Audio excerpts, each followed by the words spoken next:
Today, let us review these ideas. 1.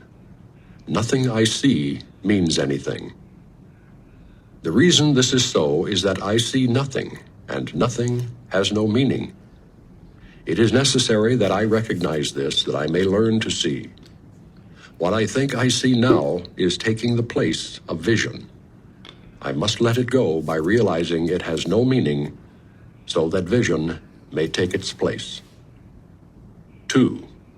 I have given what I see all the meaning it has for me. I have judged everything I look upon, and it is this and only this I see. This is not vision. It is merely an illusion of reality, because my judgments have been made quite apart from reality. I am willing to recognize the lack of validity in my judgments because I want to see. My judgments have hurt me, and I do not want to see according to them. 3. I do not understand anything I see. How could I understand what I see when I have judged it amiss? What I see is the projection of my own errors of thought. I do not understand what I see because it is not understandable. There is no sense in trying to understand it, but there is every reason to let it go and make room for what can be seen and understood and loved. I can exchange what I see now for this merely by being willing to do so. Is not this a better choice than the one I made before? 4. These thoughts do not mean anything. The thoughts of which I am aware do not mean anything because I am trying to think without God. What I call my thoughts are not my real thoughts. My real thoughts are the thoughts I think with God. I am not aware of them because I have made my thoughts to take their place. I am willing to recognize that my thoughts do not mean anything and to let them go.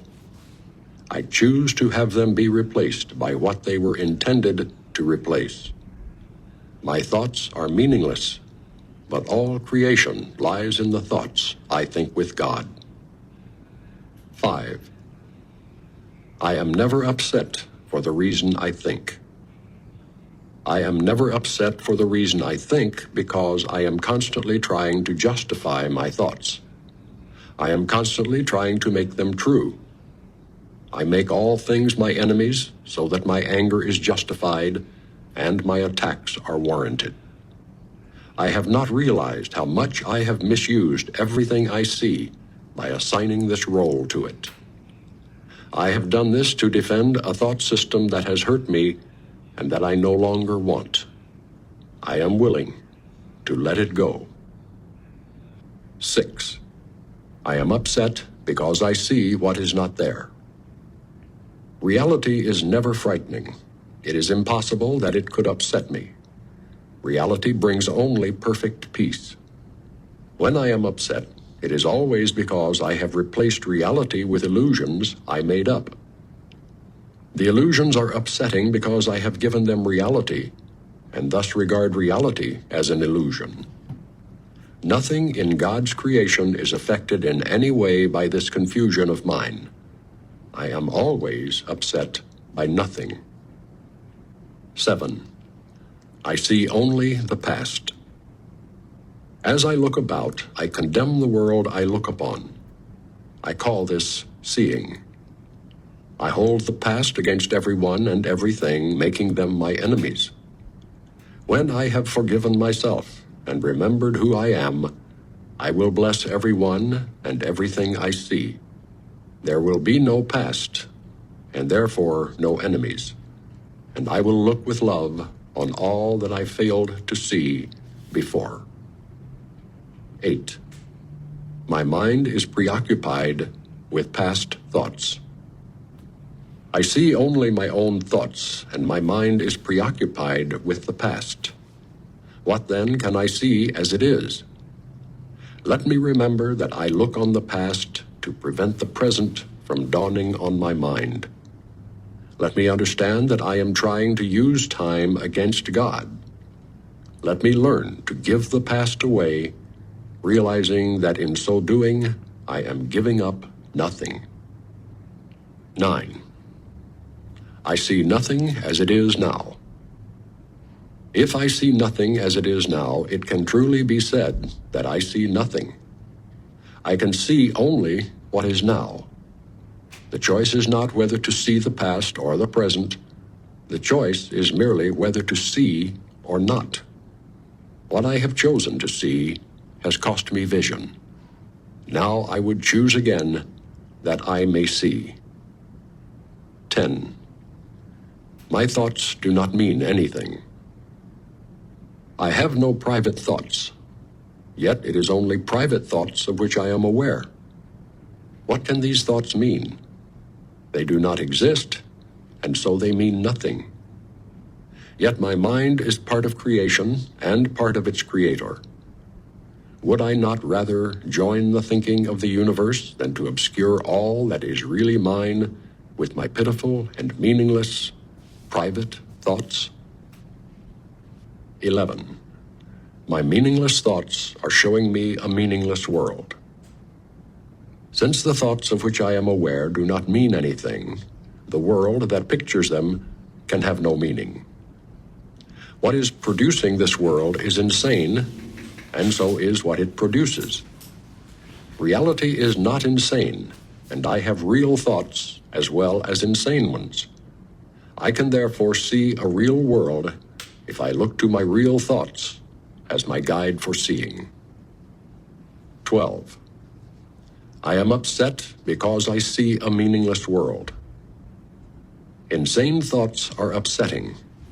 They produce a world in which there is no order anywhere.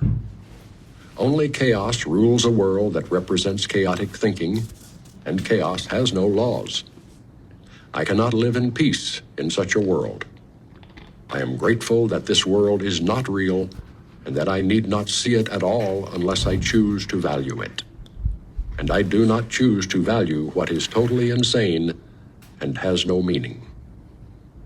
13. A meaningless world engenders fear. The totally insane engenders fear because it is completely undependable and offers no grounds for trust. Nothing in madness is dependable. It holds out no safety and no hope. But such a world is not real. I have given it the illusion of reality and have suffered from my belief in it. Now I choose to withdraw this belief and place my trust in reality. In choosing this, I will escape all the effects of the world of fear because I am acknowledging that it does not exist. 14. God did not create a meaningless world. How can a meaningless world exist if God did not create it? He is the source of all meaning, and everything that is real is in his mind. It is in my mind, too, because he created it with me. Why should I continue to suffer from the effects of my own insane thoughts when the perfection of creation is my home? Let me remember the power of my decision and recognize where I really abide. 15. My thoughts are images that I have made. Whatever I see reflects my thoughts. It is my thoughts that tell me where I am and what I am. The fact that I see a world in which there is suffering and loss and death shows me that I am seeing only the representation of my insane thoughts and am not allowing my real thoughts to cast their beneficent light on what I see. Yet, God's way is sure.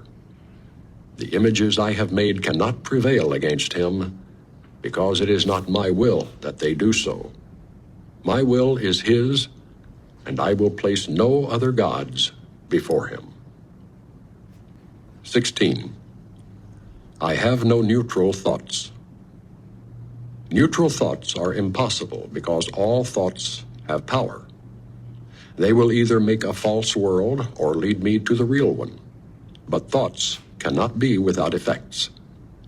As the world I see arises from my thinking errors, so will the real world rise before my eyes as I let my errors be corrected.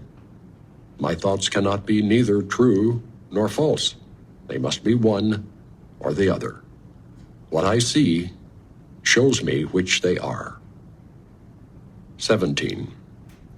I see no neutral things. What I see witnesses to what I think.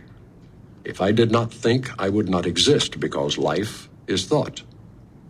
Let me look on the world I see as the representation of my own state of mind. I know that my state of mind can change, and so I also know the world I see can change as well. 18.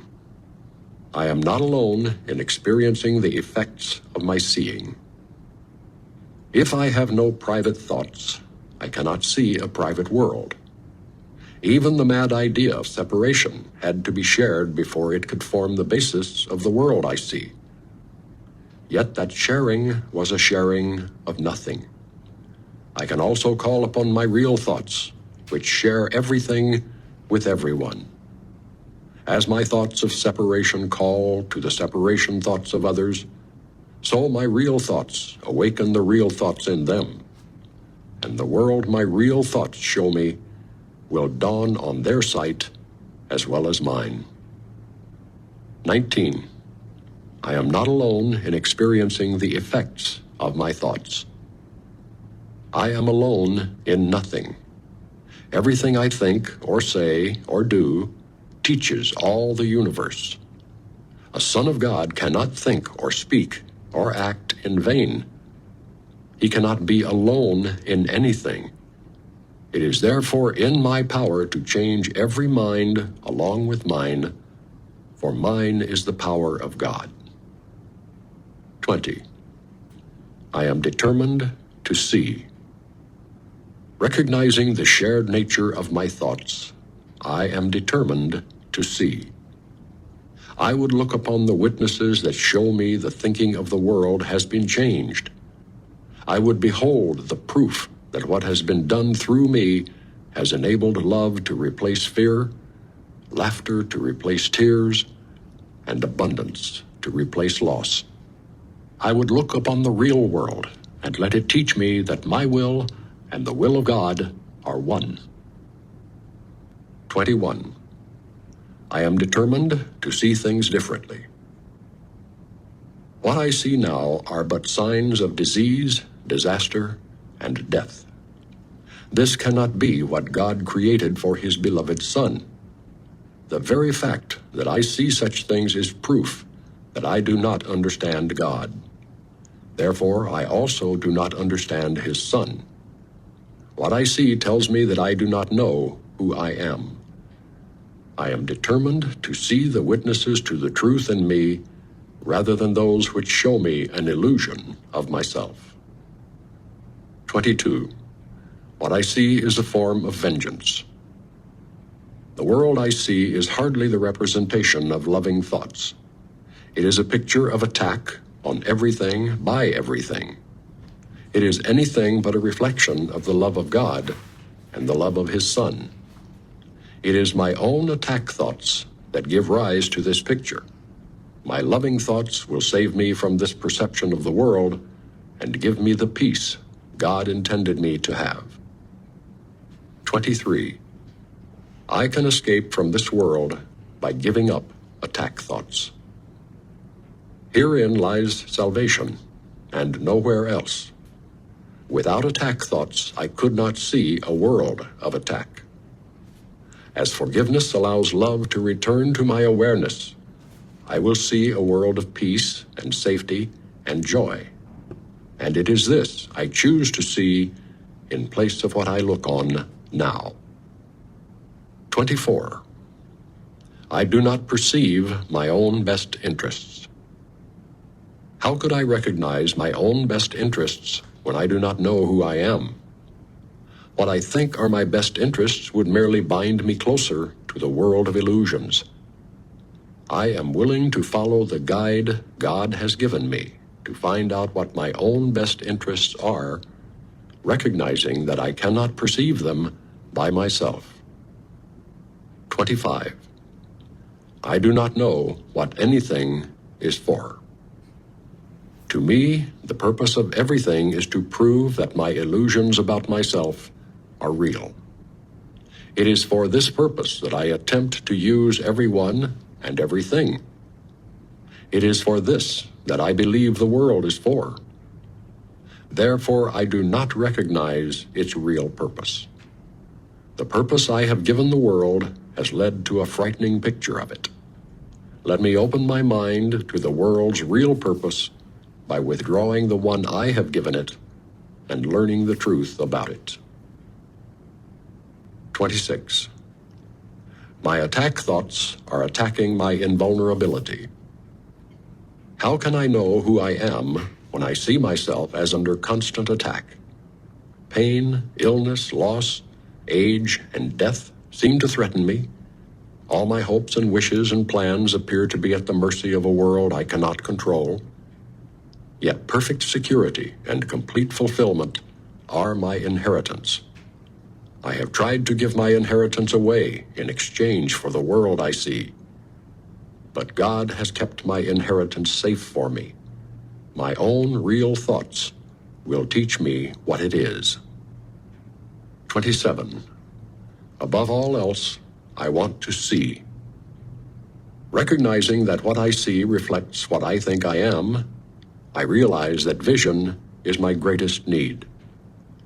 The world I see attests to the fearful nature of the self-image I have made. If I would remember who I am, it is essential that I let this image of myself go. As it is replaced by truth, vision will surely be given me. And with this vision, I will look upon the world and on myself with charity and love. 28. Above all else, I want to see differently. The world I see holds my fearful self-image in place and guarantees its continuance. While I see the world as I see it now, truth cannot enter my awareness. I would let the door behind this world be opened for me, that I may look past it to the world that reflects the love of God. 29. God is in everything I see. Behind every image I have made, the truth remains unchanged. Behind every veil I have drawn across the face of love, its light remains undimmed. Beyond all my insane wishes is my will, united with the will of my Father. God is still everywhere and in everything forever. And we who are part of him will yet look past all appearances and recognize the truth beyond them all. 30. God is in everything I see because God is in my mind. In my own mind, behind all my insane thoughts of separation and attack, is the knowledge that all is one forever. I have not lost the knowledge of who I am because I have forgotten it. It has been kept for me in the mind of God, who has not left his thoughts, and I, who am among them, am one with them and one with him. 31. I am not the victim of the world I see. How can I be the victim of a world that can be completely undone if I so choose? My chains are loosened. I can drop them off merely by desiring to do so. The prison door is open. I can leave simply by walking out. Nothing holds me in this world. Only my wish to stay keeps me a prisoner. I would give up my insane wishes and walk into the sunlight at last. 32. I have invented the world I see. I made up the prison in which I see myself. All I need do is recognize this, and I am free. I have deluded myself into believing it is possible to imprison the Son of God. I was bitterly mistaken in this belief, which I no longer want. The Son of God must be forever free. He is as God created him, and not what I would make of him. He is where God would have him be, and not where I thought to hold him prisoner. 33. There is another way of looking at the world. Since the purpose of the world is not the one I ascribed to it, there must be another way of looking at it. I see everything upside down, and my thoughts are the opposite of truth. I see the world as a prison for God's Son. It must be then that the world is really a place where he can be set free. I would look upon the world as it is and see it as a place where the Son of God finds his freedom. 34. I could see peace instead of this. When I see the world as a place of freedom, I realize that it reflects the laws of God instead of the rules I made up for it to obey. I will understand that peace, not war, abides in it, and I will perceive that peace also abides in the hearts of all who share this place with me. 35. My mind is part of God's. I am very holy. As I share the peace of the world with my brothers, I begin to understand that this peace comes from deep within myself. The world I look upon has taken on the light of my forgiveness and shines forgiveness back at me. In this light, I begin to see what my illusions about myself kept hidden. I begin to understand the holiness of all living things, including myself, and their oneness with me. 36. My holiness envelops everything I see. From my holiness does the perception of the real world come. Having forgiven, I no longer see myself as guilty. I can accept the innocence that is the truth about me. Seen through understanding eyes, the holiness of the world is all I see, for I can picture only the thoughts I hold about myself. 37. My holiness blesses the world. The perception of my holiness does not bless me alone. Everyone and everything I see in its light shares in the joy it brings to me. There is nothing that is apart from this joy because there is nothing that does not share my holiness. As I recognize my holiness, so does the holiness of the world shine forth for everyone to see. 38. There is nothing my holiness cannot do. My holiness is unlimited in its power to heal, because it is unlimited in its power to save. What is there to be saved from except illusions? And what are all illusions except false ideas about myself? My holiness undoes them all by asserting the truth about me.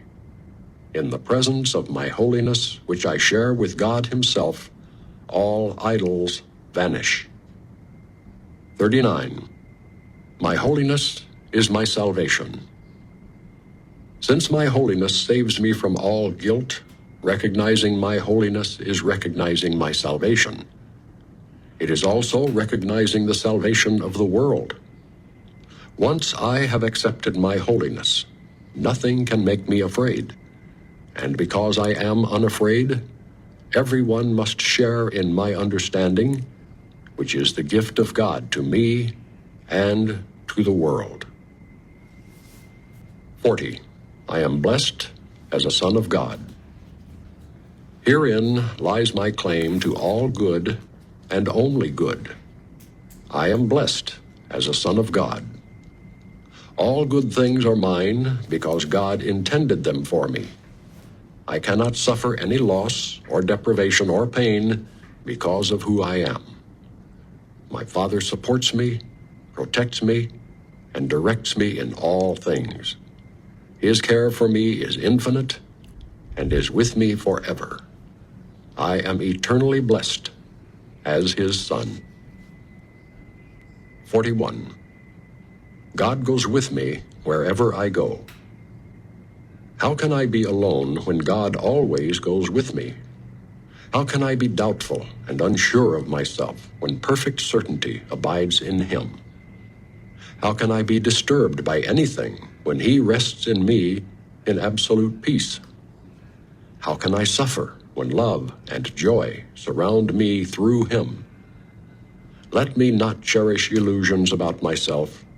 I am perfect because God goes with me wherever I go. 42. God is my strength. Vision is his gift. Let me not look to my own eyes to see today. Let me be willing to exchange my pitiful illusion of seeing for the vision that is given by God. Christ's vision is his gift, and he has given it to me. Let me call upon this gift today, so that this day may help me to understand eternity. 43. God is my source. I cannot see apart from him. I can see what God wants me to see. I cannot see anything else. Beyond his will lie only illusions. It is these I choose when I think I can see apart from him. It is these I choose when I try to see through the body's eyes. Yet the vision of Christ has been given me to replace them. It is through this vision that I choose to see. 44. God is the light in which I see. I cannot see in darkness. God is the only light. Therefore, if I am to see, it must be through him. I have tried to define what seeing is, and I have been wrong. Now it is given me to understand that God is the light in which I see. Let me welcome vision and the happy world it will show me. 45. God is the mind with which I think. I have no thoughts I do not share with God. I have no thoughts apart from him, because I have no mind apart from his. As part of his mind, my thoughts are his, and his thoughts are mine. 46. God is the love in which I forgive. God does not forgive because he has never condemned. The blameless cannot blame, and those who have accepted their innocence see nothing to forgive. Yet forgiveness is the means by which I will recognize my innocence. It is the reflection of God's love on earth. It will bring me near enough to heaven that the love of God can reach down to me and raise me up to him. 47. God is the strength in which I trust.